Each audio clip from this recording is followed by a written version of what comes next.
Salam alaikum, chers étudiants, chers élèves. Dans le cadre de notre premier cours de stratégie croissance, nous avons expliqué la nécessité d'une stratégie pour l'entreprise.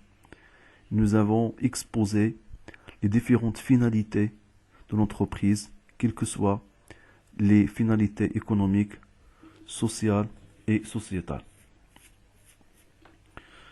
Dans le cadre de ce cours, on va préciser l'importance de la planification stratégique et les éléments consécutifs de la planification stratégique.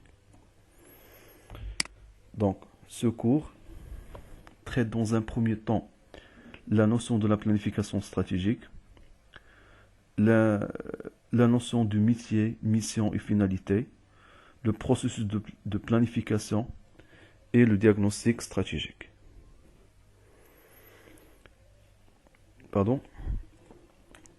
La planification consiste à élaborer, développer et mettre en œuvre des actions stratégiques et opérationnelles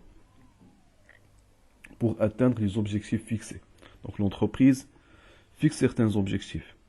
Pour atteindre ces objectifs, il faut préalablement élaborer et développer et mettre en œuvre des actions. Donc ces actions sont soit des actions stratégiques, c'est-à-dire des actions à moyen et à long terme, et des actions opérationnelles à court terme. Donc, le but de la planification stratégique, à partir de cette définition, de prévoir l'avenir et préparer l'adaptation et la cohérence de l'entreprise à l'évolution du milieu socio-économique. C'est-à-dire tout simplement comme quoi que l'entreprise, via l'élaboration, le développement et la mise en œuvre des actions, quelles que soient stratégiques ou opérationnelles, se prépare à l'avenir et l'entreprise devient de plus en plus flexible vis-à-vis d'une mutation de l'environnement. La planification stratégique permet d'orienter et de coordonner les décisions destinées à permettre le développement et la performance de l'entreprise. Et le plus important, la planification permet de contribuer à la motivation du collaborateur de l'entreprise et leur implication autour des objectifs fixés. Donc si les collaborateurs de l'entreprise sont au courant du plan stratégique de l'entreprise, cette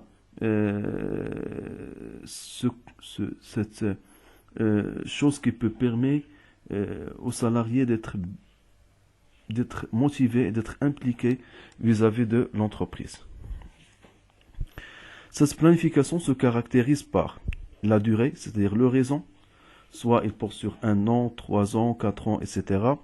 Le domaine ou le champ, c'est-à-dire soit la stratégie concerne une fonction de l'entreprise, un projet, un ensemble de fonctions, etc. Et la démarche à suivre, c'est-à-dire le processus à suivre pour mettre en place un plan stratégique. Et on sait bien que la planification est généralement organisée en fonction de la taille et la structure de l'entreprise. Mais avant de mettre en place un plan stratégique, il faut s'interroger sur le métier, c'est-à-dire l'activité de l'entreprise. Que fait l'entreprise?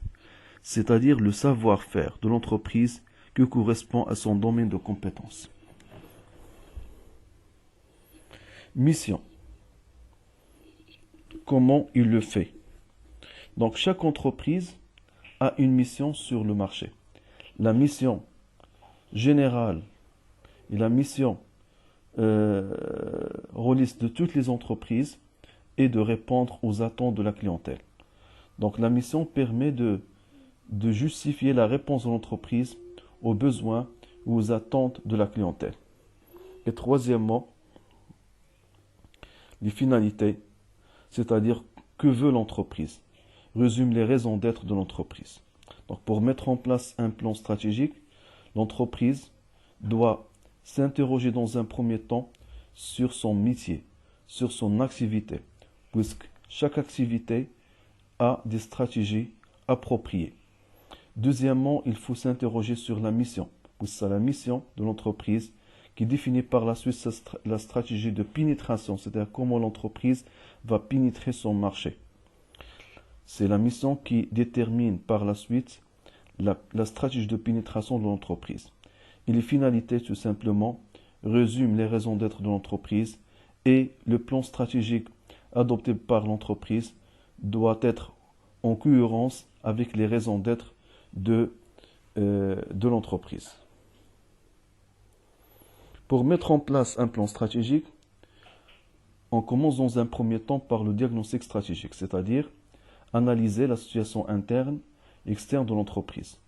En interne, ou l'analyse interne permet de relever les forces et les faiblesses de l'organisation, alors que l'analyse externe est pour mission ou pour finalité de définir les opportunités et les menaces de l'environnement externe de l'entreprise. Deuxièmement, le plan stratégique, c'est-à-dire mettre en place une feuille de route stratégique qui précise les orientations générales de toutes les activités de l'entreprise en tenant compte de son environnement et de son organisation. De son environnement, c'est-à-dire son environnement externe, son organisation, son environnement interne. Il est un moyen, donc le plan stratégique est un moyen et à long terme. Alors que troisièmement, le plan opérationnel concerne l'ensemble des fonctions de l'entreprise et précise les actions et décisions à court terme à entreprendre pour réaliser les objectifs fixés sur le plan stratégique. Par exemple, l'entreprise a précisé comme stratégie domination par les coûts, c'est-à-dire il cherche de dominer le marché par la baisse des coûts.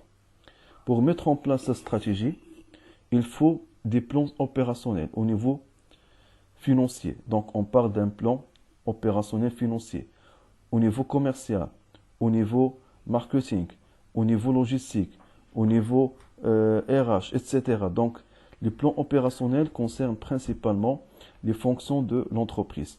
Et le plan opérationnel élaboré encore en parallèle avec le plan stratégique et décliné plutôt donc du plan stratégique. Et quatrièmement, le budget. Chaque stratégie porte sur un budget déterminé. Donc la mise en place d'un plan détaillé sous forme comptable et financière avec les objectifs à atteindre au cours d'une année. Il détermine l'ensemble des ressources affectées et les dépenses prévues. Donc on parle d'un CPC prévisionnel, compte de produits et des charges prévisionnelles. Pour mettre en place une stratégie, nous avons précisé au niveau du processus de planification que la première étape, le diagnostic stratégique. Donc le diagnostic stratégique, c'est scindé en deux. Diagnostic interne et diagnostic externe. Donc le diagnostic interne consiste à analyser les ressources, les compétences et les moyens de l'entreprise afin de relever les forces et les faiblesses. Par exemple, des moyens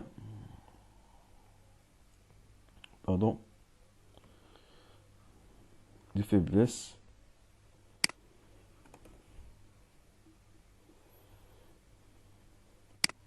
par exemple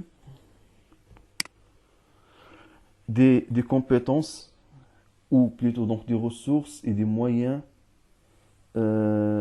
financiers, marketing, achat, logistique, ressources humaines, infrastructures, recherche et développement. Donc l'analyse, à titre d'exemple de ces fonctions, permet de définir, ou permet plutôt de relever les forces et les faiblesses de l'environnement interne de l'entreprise.